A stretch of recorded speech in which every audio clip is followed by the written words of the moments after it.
In this video, I'm going to teach you how to connect to LAN Minecraft with IP. It's a very easy process, so make sure to follow along.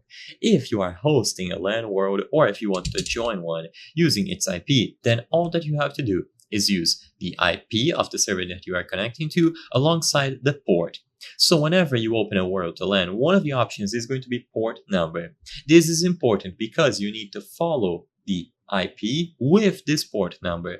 So in this example here, it automatically gave me the port number 50328. So I can go ahead and start the LAN world, or I can change this to a different value.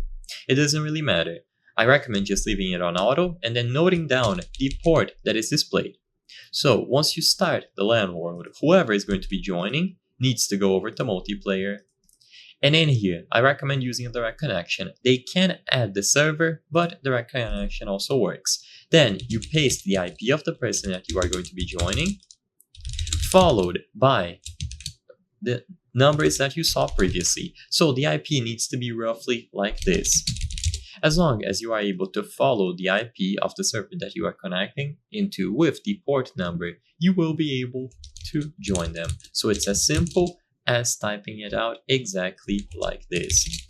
And the port here must be the one that was displayed when you started the world. If you are unsure, then just restart and note it down. Usually it is going to appear on chat, but like I said before, you can also just set a custom number. Then if you are going to be joining your friend, you ask them for the number that they set up, or if they join you, you just give them the number that you set up. To acquire the IP, you will have to go to a specific website, like show my IP, then you copy your IP and share it as needed with people who are going to join. Now, before I end this video, there is something I want to highlight. As you can see, 83% of the people watching our videos are not subscribed. If you subscribe, you can help us from the channel make higher quality videos, so I highly count on your support. Thank you for watching, and I'll see you on the next one.